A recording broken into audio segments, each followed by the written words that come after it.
Muy buenas tardes, amigas y amigos de Brújula Internacional. Siempre he estado en el recorrido por los escenarios internacionales con el choque de las imágenes y la fuerza de las palabras.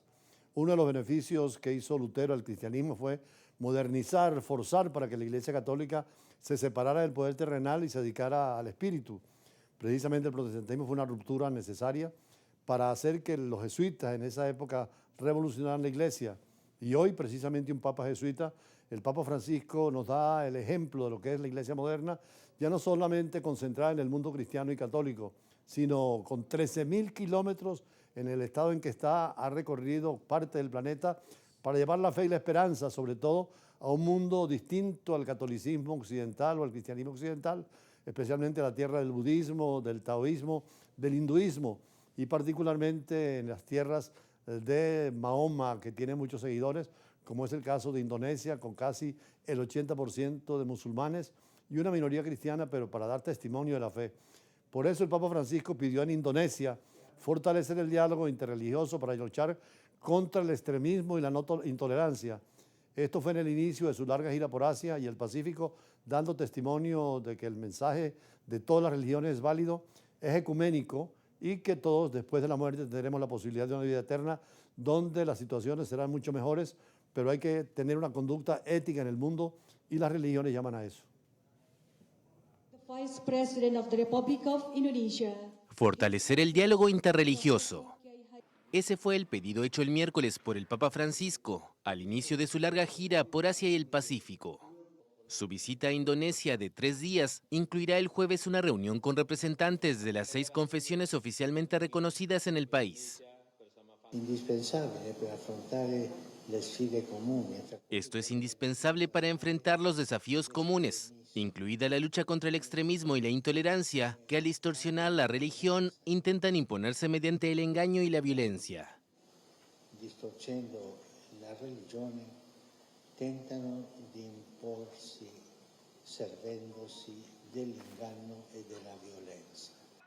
El pontífice también se refirió a la tasa de natalidad y elogió a Indonesia como un ejemplo para todos los países porque la gente tiene 3, 4 o 5 hijos. Y dijo que mientras tanto, algunos prefieren tener solo un gato o un perro pequeño, algo que bajo su punto de vista no puede salir bien.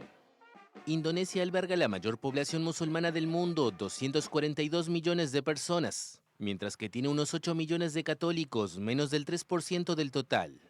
La maratónica gira, con un recorrido de unos 32.000 kilómetros, también llevará a Francisco a Papúa Nueva Guinea, Timor Oriental y Singapur. Es importante señalar que precisamente la Iglesia Católica es tan importante en ese mundo por la amplitud del diálogo y la negociación, que el Vaticano tiene una doble estructura. El Papa va como jefe de la Iglesia Católica, pero también como representante de un Estado vaticano, que tiene su independencia, su división territorial, tiene sus poderes y naturalmente lo tratan como jefe de Estado, al margen de que los católicos y cristianos y también otras religiones lo ven como un líder espiritual. Y volviendo a la política ya mundana, el expresidente candidato republicano de la Casa Blanca, Donald Trump, se declarará no culpable en una acusación formulada donde mantiene los cargos por intentos de alterar los resultados en las elecciones presidenciales del 2020 en Estados Unidos. Y aunque nos decía Agustín Berríos hace rato que él creía que ganaba Trump, pareciera que las encuestas han cambiado y Kamala va a tener Harris mucho más posibilidad porque ha llegado a los latinos, a los inmigrantes, programas sociales. Sobre eso más adelante vamos a hablar, pero por ahora veamos esta noticia. Donald Trump se declarará no culpable en una acusación reformulada sobre sus presuntos intentos de alterar los resultados de las elecciones de 2020. El expresidente de Estados Unidos renunció a su derecho a estar presente en la lectura de cargos el martes y dio instrucciones a sus abogados para que digan que se declara no culpable. La denuncia sostiene que Trump perdió en 2020 ante el actual presidente Joe Biden, pero estaba decidido a permanecer en el poder e intentó alterar los resultados.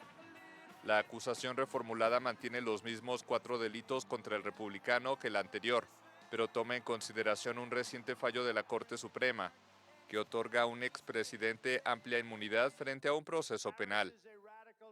La defensa de Trump ha intentado retrasar el juicio hasta después de las elecciones presidenciales de noviembre, en las que el magnate se enfrenta a la vicepresidenta, la demócrata Kamala Harris. Trump es acusado de conspirar para defraudar a Estados Unidos y para obstruir un procedimiento oficial, la sesión del Congreso del 6 de enero de 2021, que no pudo celebrarse por la irrupción violenta de simpatizantes del expresidente. También es señalado de intentar privar de sus derechos a los votantes estadounidenses con una campaña de afirmaciones falsas de que ganó las elecciones de 2020. Sobre esos temas vamos a hablar con los especialistas que siempre invitamos en la temática internacional, pero queríamos referirnos en el editorial de hoy a profundizar un poco más sobre las elecciones de Estados Unidos y por qué creemos nosotros que Kamala Harris puede llegar a ser la presidenta, la primera mujer en Estados Unidos, y además con políticas sociales interesantes. Igualmente tenemos que hacer mención a la visita que hiciera el presidente de Turquía a Egipto y viceversa, porque se han vuelto a reabrir las relaciones, y esto es importante en un Medio Oriente lleno de conflictos como la actual guerra entre los árabes y Israel, y además entre Palestina dentro del grupo Hamas y toda la problemática que tenemos enfrente, incluso un posible ataque de Irán hacia Israel y respuesta que sería terrible con armas nucleares. Por eso, una consideración sobre estos dos temas y después con los invitados de siempre. En la política de los Estados Unidos y en campaña electoral, lo más importante para definir a los electores es el debate entre los candidatos presidenciales. Vimos lo desastroso que fue la candidatura del presidente Biden en el debate con Donald Trump. Donald Trump tenía todas las encuestas en favor, hasta que al retirarse el presidente Biden, Kamala Harris, ha tenido la fuerza de presentar una nueva vitalidad a la candidatura presidencial de los demócratas, uniendo a las minorías en los Estados Unidos y en general a la gran representación de los electores de todos los partidos. La vicepresidenta Kamala Harris lleva a develar hoy los planes para ayudar a las pequeñas empresas estadounidenses. Así lo hizo un anuncio de la candidatura presidencial que perfila su política económica antes del debate crítico con el republicano Donald Trump.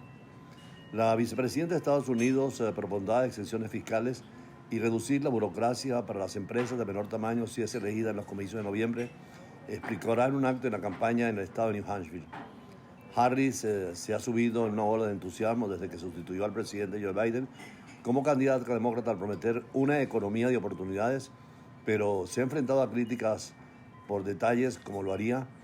Un responsable de la campaña de Harris dijo que propondría una especular multiplicación del 10% de los gravámenes fiscales para crear una pequeña empresa y fijar el objetivo de 25 millones en nuevas solicitudes de pequeñas empresas en su primer mandato.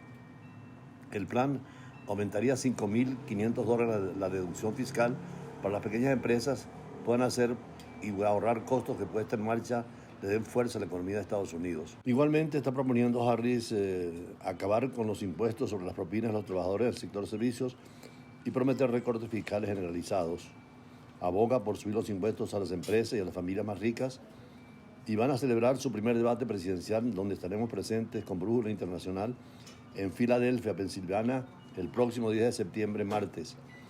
Harris se quedaría en el estado para preparar el duelo tras un viaje de campaña en Pittsburgh, su segunda ciudad, esta semana tras una aparición conjunta con Biden el lunes.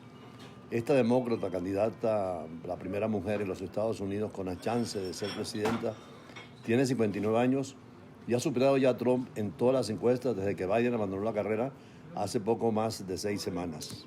Y una noticia muy importante en el Medio Oriente es la visita oficial por primera vez que hace el presidente de Egipto, Abdel Fattah al-Sisi, al recibir el miércoles en Ankara al presidente turco Recep Tayyip Erdogan. Es la primera visita de un jefe de Estado egipcio a Turquía en 12 años, que tiene lugar en medio de un proceso de acercamiento entre Turquía y Egipto tras más de 10 años de relaciones interrumpidas. Será el segundo encuentro entre los dos mandatarios después del viaje del presidente turco al Cairo en febrero de este año, que fue su primera visita a Egipto en 12 años. En esta reunión van a tratar sobre las relaciones comerciales entre los países que se prevé impulsar mediante varios acuerdos de cooperación en los campos de defensa, energía, turismo, sanidad, educación y cultura. El objetivo es aumentar el volumen de intercambio bilateral hasta los $15.000 millones desde los $10.000 millones actuales.